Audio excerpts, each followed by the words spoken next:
Who can win a national championship this year in college football?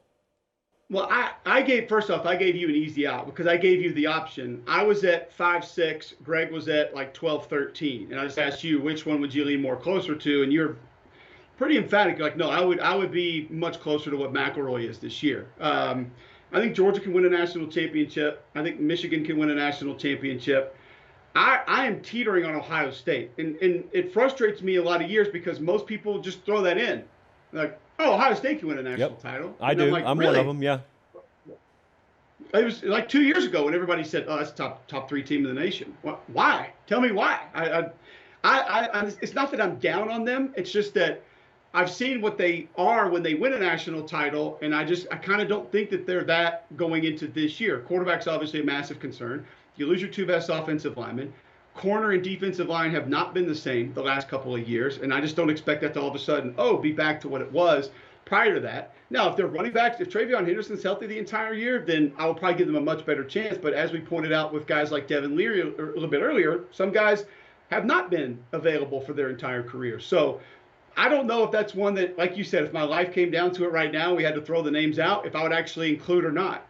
Obviously, I think Alabama can win a national championship. I think LSU can win a national championship. I think Florida State can win a national championship, but they would be towards the bottom of my list. And then it gets really tricky out in the Pac-12. I mentioned Washington before. If you were to ask me for a team out there that could, I would give you them. And I understand where everyone's going to go and say, wait a minute, the Heisman Trophy winner's back, and he throws for X thousand yards, and look what he does, and they're so magnificent, and they're magical. This is why I went where I went. I think so many people get consumed, Josh, when we start having this conversation, their brain goes get into the playoff. And I don't know why it stops there, but I don't think people think it through the next two steps. And that is, okay, we got there. Now I got to go beat Georgia and Michigan, or I got to go beat LSU and Ohio State, or I got to go beat Alabama and pick another team that we think potentially could be there. That's where I reach a stopping point with teams that are a giant maybe for me, like Texas, like Washington, like Penn State. Like, those are my big maybes. Florida State's almost in that category for me because I do think that Jordan Travis has some inconsistencies that could potentially cost him in that setting. And see, that's the other part of it. Talking about the regular season and maybe even the conference championship game, that's one thing. Your inconsistencies and your flaws will be highlighted to the extent in those last two games that it's hard for me to generate confidence that a defense that literally couldn't touch people's ankles in a conference championship game is all of a sudden, I'm going to try not to cuss here, is all of a sudden going to figure out how to go get elite ball carriers to the ground, who are probably bigger, stronger, and faster than them, by the way. Like, we're just going to figure that out. Like, because we got one D lineman from the SEC. Now we're going to know how to tackle. I don't see that correcting itself in a year. Now, could we get into a track meet back and forth and all of a sudden it's 58-52 and you find a way to win it? Yes. But the teams like Texas, the teams like USC, the teams like Clemson this year is one that my confidence is a little bit lower on. Doesn't mean I think they're going to have a bad season. It's just in that setting, the playoff, winning two of those games, I just don't see that happening because the concerns that I have and the flaws that I know you're going to have, I don't view them as being able to be overcome very quickly this college football season and being corrected. Now, a lot of teams have proved us wrong and gotten there. Very few have gotten to the playoff and broken through the next two and had massive flaws in which a lot of people thought, no, there's no way they're going to be able to go do that. Oh, yeah. Well, what it takes is the TCU thing last year, but it takes that happening twice. It takes you playing the very tippy top of your game. You peak in the semifinal, and you have to have probably some turnover help. You have to score on special teams. If you do that, you can beat someone like 51-40, whatever that score was. Then you got to go beat Georgia. I've never been in a more anticlimactic national title environment. Not during the game now. I'm talking about before the game. I don't think I talked about it. Colin, we should have done this on our show. But anyway, I'll talk about it now. So we were on the field before the game. Georgia, some of their guys, some guys come out early to stretch and stride and stuff like that, and then you get waves, and then you get the entire team out for warm-ups. When the two teams in the national championship game were on the field for warm-ups, you've never seen anything like that in your life. It would be like watching the only other disparity that I could think about would not happen at the college level. It would be like if you're watching high school football And if I were down in like Phoenix City, Alabama, I'm watching Central of Phoenix City, and some team from like West Alabama comes over in non-region action.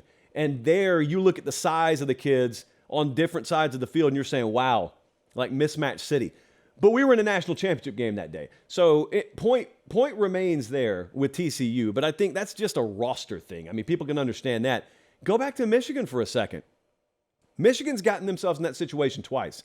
And Michigan is a really, really good team running the ball. They are really sound up front, both sides. You don't really question their identity there. They've had better pass catchers in the room the past 2 years than they've had at any point under Harbaugh. They've been really good at quarterback. So in other words, they're checking a lot of the boxes you're talking about. Their identity is sound. They know exactly what they are. They ran into a buzzsaw 2 years ago. And they ran into it again last year. So they're one of those teams even that has the ability to get there, but didn't get over the hump, whatever in the world that's supposed to mean. So here's what I did, though. Your maybes are teams that I'm willing to group in because I know I reserve the right to shave out throughout the season. So like with Ohio State, it's really simple. I don't even need to pull down like a projector or anything and go position group by position group. I just know you've accumulated so much talent, you've got a shot. It may be that you crash and burn because you were so deficient at tackle, you had to go rely on San Diego State to bail you out in the portal post-spring. It may be that my grandpa telling me if you have two quarterbacks, you have none. Maybe he's right this time around with Ohio State. Maybe you end up wasting that receiver room. Maybe. Or maybe like you got Knowles in there as defensive coordinator in the second year, you see what you hoped you would see year one, which is the more quantum leap and scaling in production defensively. But anyway, the Ohio State microcosm, that's the same thing I'll use for Texas. I will never look at a roster. A&M, it's not a team we're talking about the national title, but even A&M, I struggle to just like slam the door on them and keep them out just because of like the prerequisite talent level that I know it takes to at least get there. But like you said, man, getting there versus knocking the door all the way down and going inside, that's two different things. You have to, in some cases, rely on Georgia to be off a step or Bama to be off a step because if they're not, this is like a 2 or 3 team conversation. No, and I think one of the reasons that I would put Michigan in the can group is because they've been there the last 2 years. Yeah. And I do think that I've seen that staff try to become more athletic, try to find more guys on the perimeter that can help, become a little bit more athletic on the defensive line. I see them at least trying to morph into what they think they're going to have to be as opposed to 7 tight ends on the field at one time. 90% of the time, trying to go out and just because you're not going to out Georgia. You're just not. You know, I feel like we say this with Kentucky every year. Like they're going to be great. They're going to have this. They're going to have that. But you're not going to out Georgia. So how are you going to circumvent that problem when you get to it and you can't push those guys around anymore? So that's kind of my problem with some of those Pac-12 teams we talked about. But to your point a moment ago, I actually have seen it. I had to go look up his last year. 2018, I had Georgia Tech. Now I know it's not a championship game. The biggest discrepancy in physical appearance of two football teams, even in high school, than I've ever seen in my entire life. On the field in warm-ups, could not believe what I was looking at as far as the differential on both sides of the ball. Like, linebacker? Defensive lineman? Okay. I couldn't believe if you took Darnell Washington. Now, granted, he's an alien, but he's a tight end. If you took him and walked him over to TCU's offensive lineman warming up over in the left corner of the end zone, Washington would have towered over any of the offensive linemen TCU was about to trot out there in the national title game.